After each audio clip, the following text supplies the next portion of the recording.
space, and fast food is not good for you. You have to be careful not to make a there to them. It just feels like fast food that type of success today. Same thing with Hydro Zest and Backfeet. All massive, so separated right now at this portion of the game. They're having a little bit of trouble. They were watching in day number 1. They had 1 or 2, or they were really influencing, people.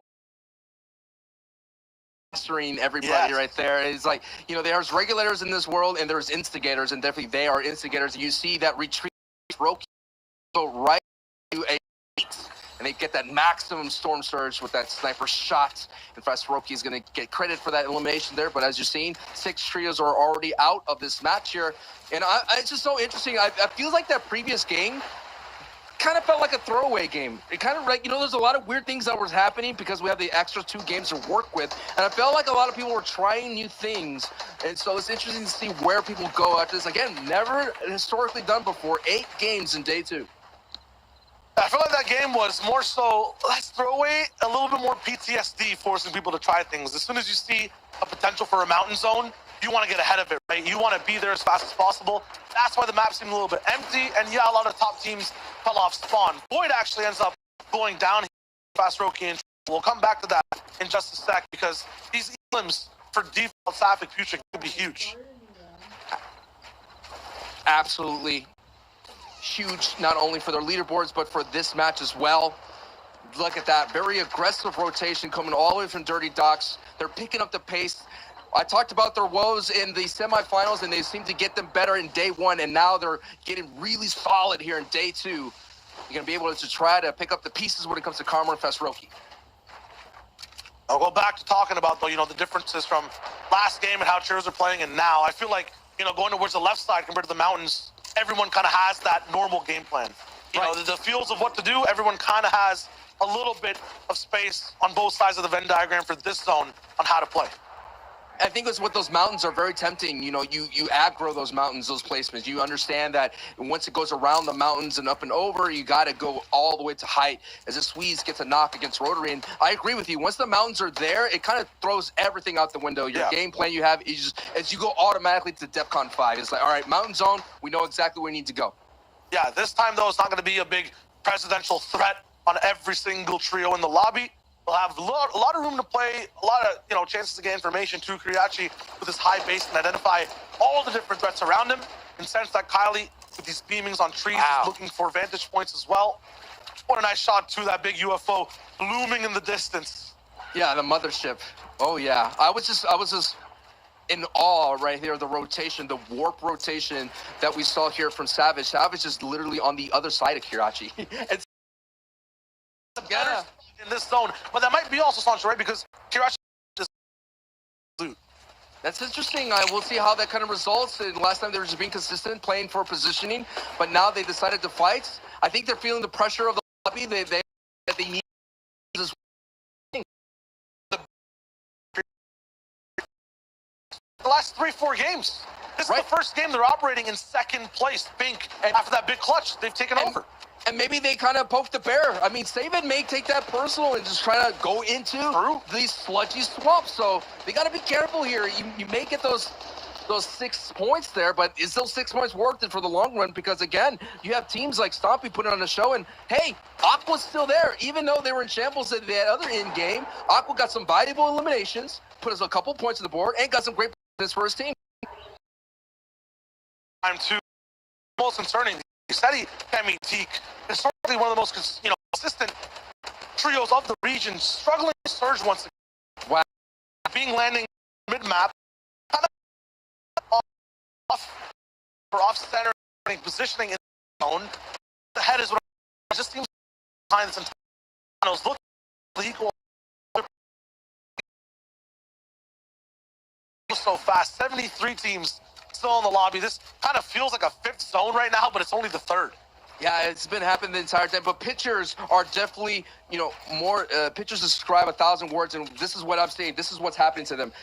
every time their rotation, they're surrounded by people who need surge. So they get pushed and they're always on the defense. It's a two-sided coin for them, and it's not a good coin. Either they need surge or they're surrounded by players that do need it, and they get pushed and aggro. So that's what's been costing them their run, and you're right here. That is why they're not doing well as expected.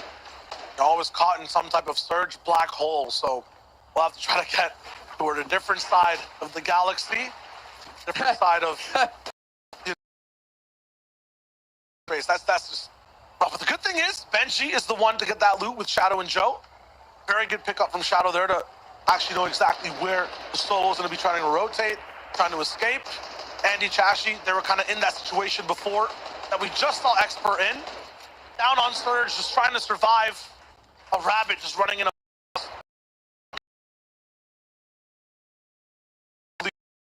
south side of the say that they both get taken out. Never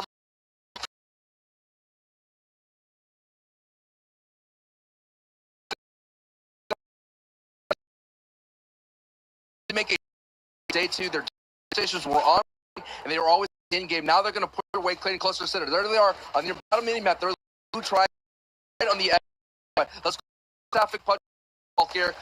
They were able to move. Something that's been happening in EU.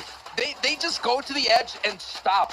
And they took the time and maybe get a little bit more center. Look how free center is. If they could just keep moving and not stopping on the edge of the storm line.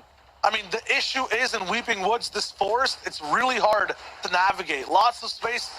It's not that traversable. Low ground's kind of really weird. And so people are set up on hills or trees or vantage points you can't even see. So as a result, Sapphic trying to deal with stuff in front of him. He gets pumped in the back while trying to rotate. This is just tough. Even with Peppers, I mean, I guess they're saving it for a different zone. It's costing them a lot right now, and no one can really push all the way towards the center. All the people who are coming from the outside in, they're stuck on zone line. The only people at the center of the zone right now are the people who started there. This is it. It's about a minute until zone closes here. And where Zone 5 goes, that's going to be huge considering Logjam has been in this entire time. So, you know, Kirachi has been vibing, and he did get some good Storm Surge to initially onset his hold there. The question is, will he have the beams as well? You've seen Jackie come out from caddy corner, their head in position. You see Fast Roki there, who's been all over looking for Storm Surge, only down to a duo. Now you have Cammy setting Teak now, and better pastures on their own tarp. And look, no neighboring people. So when it gets to that 50-man surge, I think they're going to be a lot better onset. But the question is, we already saw them on the borderline. They need to get tags. They have been open to make sure beams. Yeah, the condition right now for setting Cammy's just staying above Surge. They survived. They can play so well all the way towards the end. Consistent.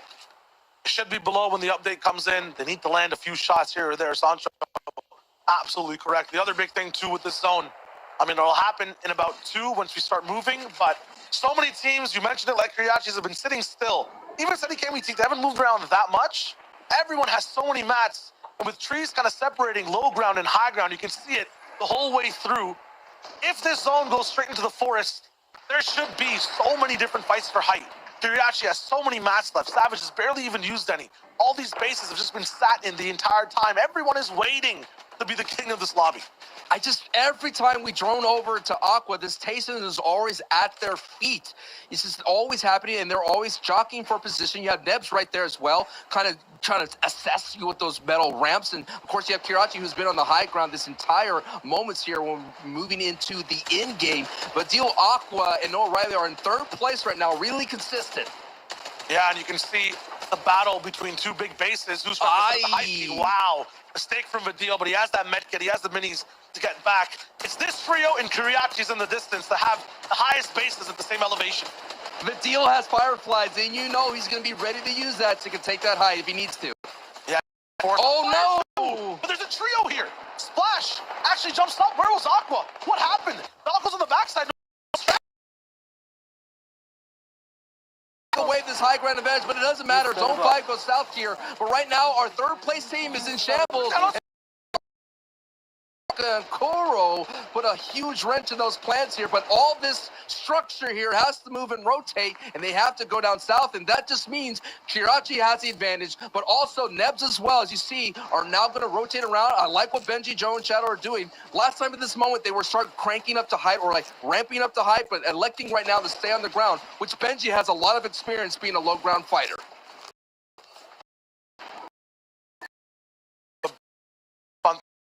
Speaking stop, though, highlight of the day. They're not even highlight of the live. Actually, there have been some plays. That there. One was not. No there. mountain for them to climb, though. They're going to actually have to just stay on top of the entire server. First place is where Big Nebs and Stompy are. Kiriachi in second. First on low, guys, second all the way on height. Laggy on my phone, and I don't know why, so I'll just have to screen record, guys. So. Trios looking to take that lead. Maybe I need a break from the gaming channel, guys, but I'll try and stream tomorrow for the movie too. But I'm just gonna screen record for the. I'm gonna record on the. I'm gonna use my camera to record for the FNCS event. So guys, I'll see you when I finish recording. And I'm sorry the stream is lagging. And Thunderstorm 88, if you're hearing this, I heard you at you coffee Orlando, USA. So you son of a bitch. So I'm gonna hit myself with the camera. That's what Storm does when I call him Thunderstorm 88. That joke never gets old. So the Thunderstorm 88's over. I gotta run.